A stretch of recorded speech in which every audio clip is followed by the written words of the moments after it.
All right, let's do it.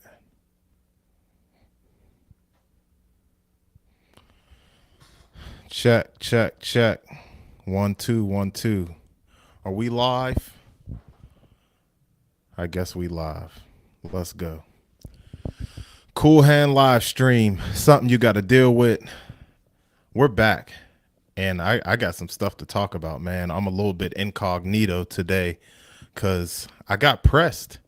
My last live stream, the Balmain Savages, the Opium Bandits, the New York Fashion Week Goons, they all pressed my line like this was mob ties, Jay Prince type stuff. I got pressed, I got squeezed. I was, they demanded an apology to certain entities, and I'm like, listen, goons, I don't want no smoke. But my last stream, I need you to understand that there is more than one person who led that supported my decision to go live and air things out, and I just want to let the people know that that was not about a specific person. It was not about one specific person. There was one person in particular who I hit up just to let them know, hey, or we communicated. And I'm like that. This was not. This did not have your name on it. These, my bullets. My bullets are gonna have names on them, and yeah, the goons pressed me. I got, the last thing I want to do is have the New York Fashion Week Savages, press my line, beat me up. You know what I'm saying? Dress me in some H&M garments and publicly shame me, have me walk around the streets in H&M. So, yeah, I just to clear the air, but this is what I got to say. I need to let the folks know, and this is another thing too. Check this out. While I'm talking about the New York Fashion Week goons and the Opium Bandits, the fashion savages, the one thing that I do want to speak on, because over on the live streams we're just it's just free for all. We're talking about anything, and one thing that'll be redundant is probably the climate of I don't want to say fashion because I'm not a fashion head, but what I'm going to say is the climate of many things when it comes to music, when it comes to fashion. The reins are so loose these days, which is beautiful. Check this out. I remember, and I'm saying this publicly, because when I was in third, fourth, or fifth grade, one of those, third or fifth grade, because the school that I went to, this person that I'm about to reference, his name was Marquise. And Marquise was listening to the Black Eyed Peas, and I laughed at him. Now, I'm the last person who should be laughing at anybody for their music preference. Facts.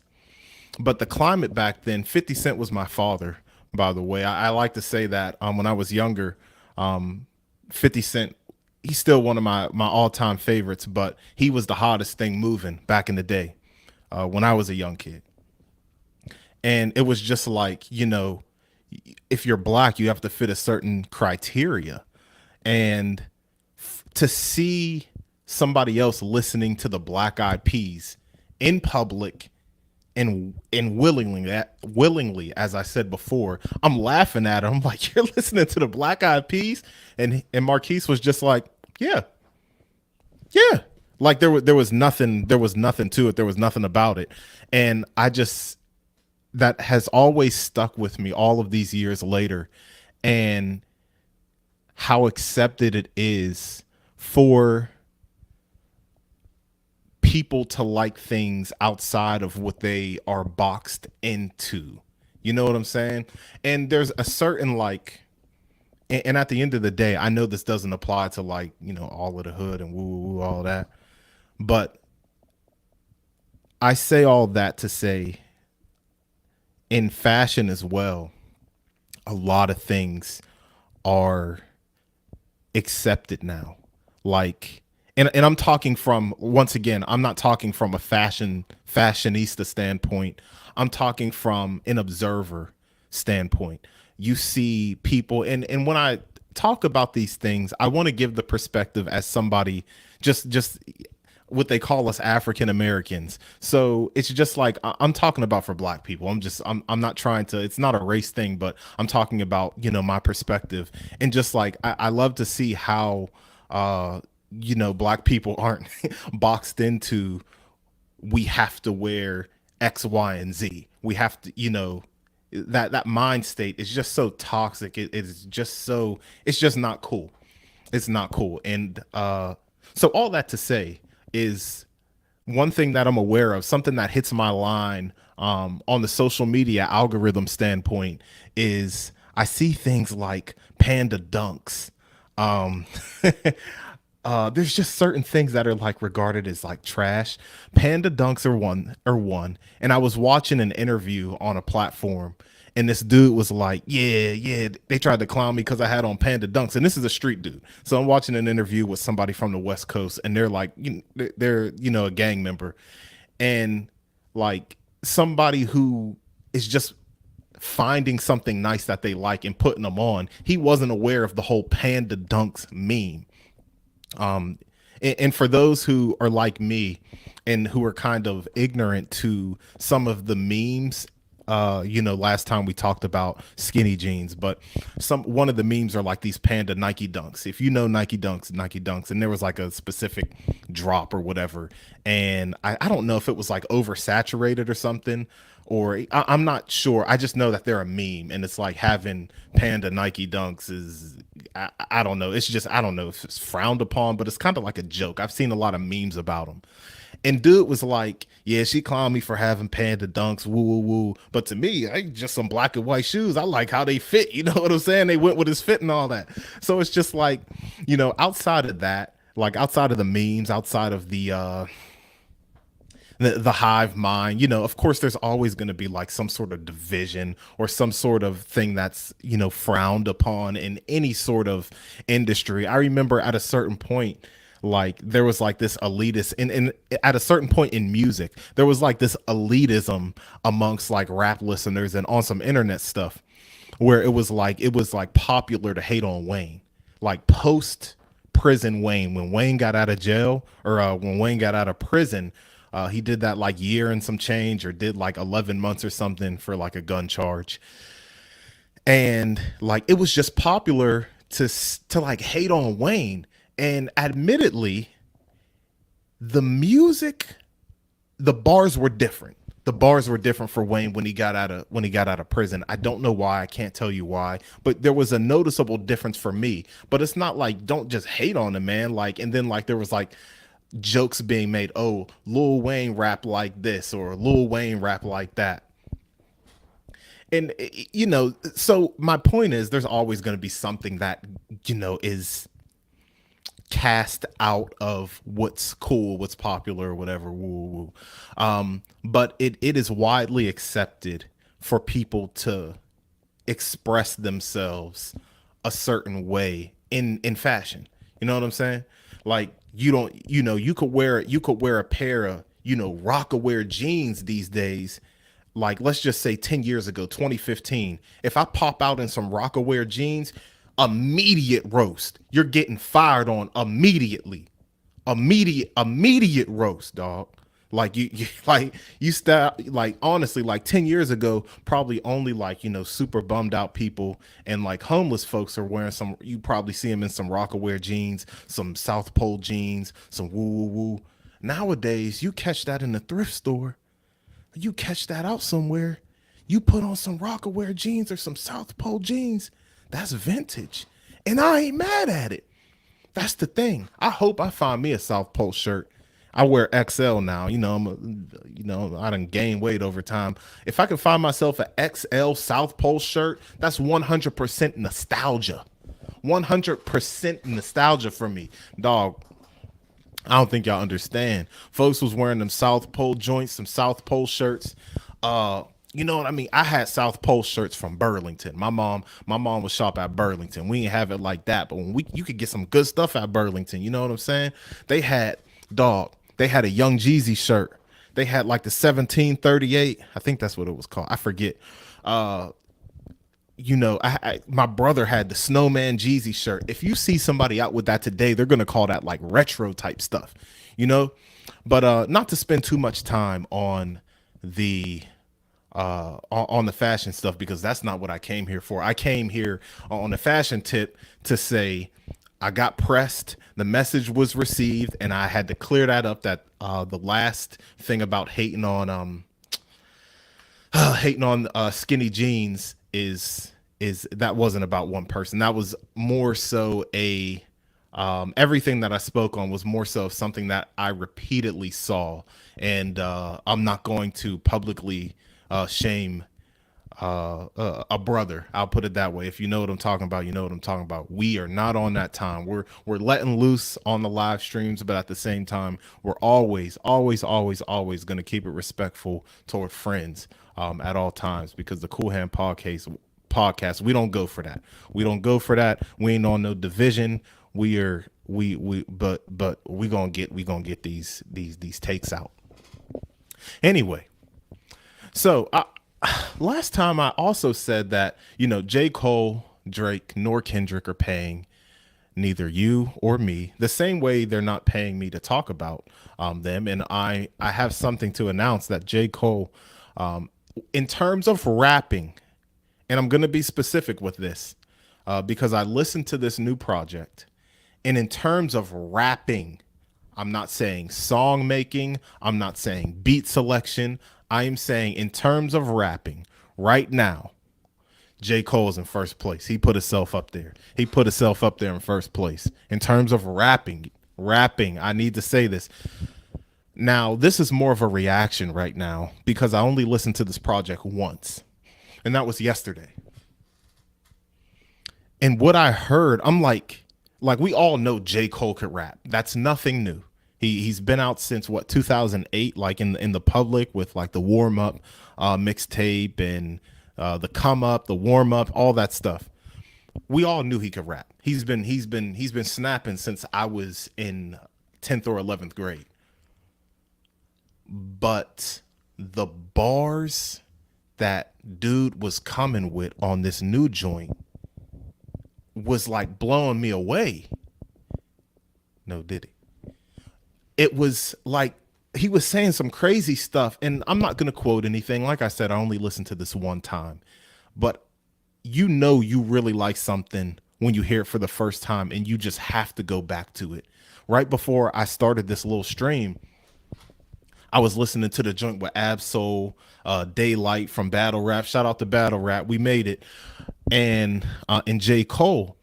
And like Ab's Soul was just going off. Him and Daylight going back and forth. They're just going off on the raps. Then Cole comes in going off on the raps. Like even that little, I really appreciate the little playful disses that he had toward Kendrick. Now the disses were 100% non-factual. That was the disses were weak sauce. But like I say, like Drake, J. Cole, and Kendrick are all on a group chat right now laughing about all of this. They're all laughing about it.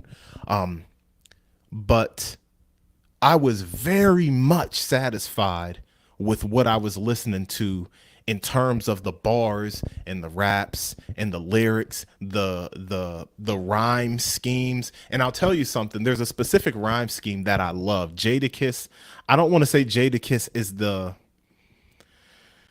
originator of this, like this specific rhyme scheme, but out of all the music that I listen to, and in terms of hip hop, I really only hear Jadakiss do it. If you're a real hip hop head scholar like LeBron James, and you can give me a rapper who did it first, you can let me know in the chat if you find this thing.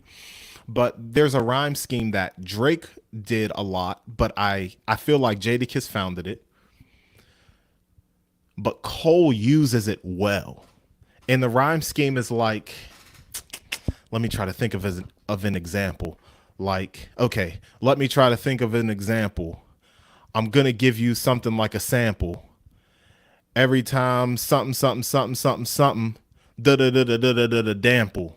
So it's like AACA. So you rhyme, something twice in a row, in two different lines, two different bar stanzas, whatever you want to call it. You go off on something else, and that has nothing to do with that rhyme. So you end on something that doesn't rhyme with the first two things. Then you come back with the same rhyme. Jay Electronica, he did it before. A lot of people use this rhyme scheme, but what I love about this specific rhyme scheme or flow, whatever you want to call it, is it's often unexpected when they land on the A. So you go A. When they end on A again, it's unexpected. A lot of the times, most of the time. Sometimes the way that they rap, you can tell that they're going to use that AACA rhyme scheme, but it is a great rhyme scheme. Back when I was rapping myself, I love to use that rhyme scheme because I appreciate it so much. So right now, and this and honestly, this was not hard to say. As soon as I finished this project, I said, yeah, Qool's up. In terms of rapping, out of this big three, in terms of rapping right now, and I have to make this clear, right now, this is subject to change. It is subject to change. Qool, Drake, Kendrick at 3. And this is no disrespect, because I love all three. In terms of rapping only, in terms of the bars, in terms of the rhymes, in terms of the rhyme schemes, Qool's up. He's up. So forget all the diss talk. I don't care about the disses, because these dudes are going to see each other and give each other a handshake and hug, and then they're going to come out on Twitter or Instagram and say, oh, we got on the phone, we saw each other and we talked and we realized it wasn't that serious. Yeah, it was never that serious. So I'm talking about rapping. I'm just talking about this big three, like we started a league, and I'm talking about abilities. Qool is up there. Qool right now, he cannot be touched. He can't be messed with. Drake is at a he's second, and I'm gonna say this because when the people say they bullied him into dropping like that Scary Hours, no, what's it called? For All the Dogs Scary Hours edition, Drake was rapping.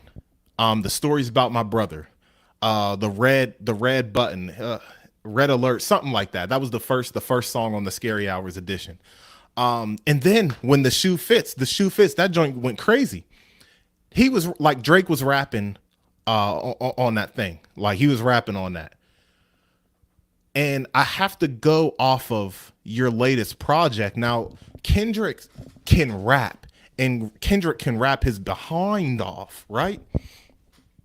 But the direction that Kendrick went wasn't to put together a bunch of bars. That's the thing that we're dealing with right now. So all of these guys have, I think, similar capabilities in terms of writing and lyricism and putting the bars together, working with what we call the science. They all are up there.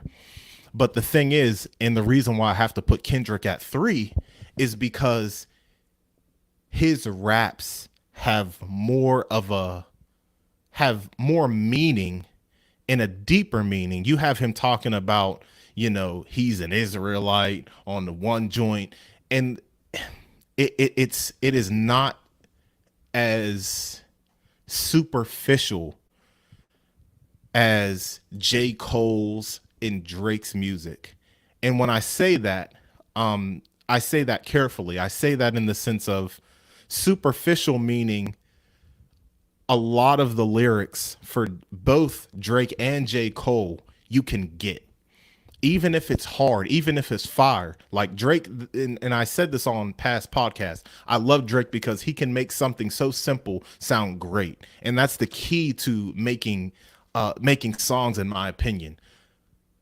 But and Cole is the same way. Now Cole will have a little deeper of a meaning than Drake's music, but you can still connect the dots pretty quickly with Cole's lyrics and things like that. Kendrick isn't doing all that. He's going straight to it. I feel like he uses a lot of symbolism with his raps instead of metaphors and similes and all of that stuff. He incorporates it, but those things take a step back to complete the song, to complete the mission, and to complete the purpose of what the project is supposed to be, whatever project he's working on. So this is why I have to have my man Kendrick at 3. And that's not to say that he doesn't have the skill. So that's what I got to say about that. And one more thing too. I'm kind of pretty much just recapping. There was something that I meant to say on this last joint, and that was with this whole fake beef, because this is 100% plant-based beef. This ain't real. Yeah, I got to keep saying it. Of all beefs, the only real beef that I saw in this, and the only person who should be offended, or the entity that should be offended in this thing, is Michael Jackson's estate. Michael Jackson's estate.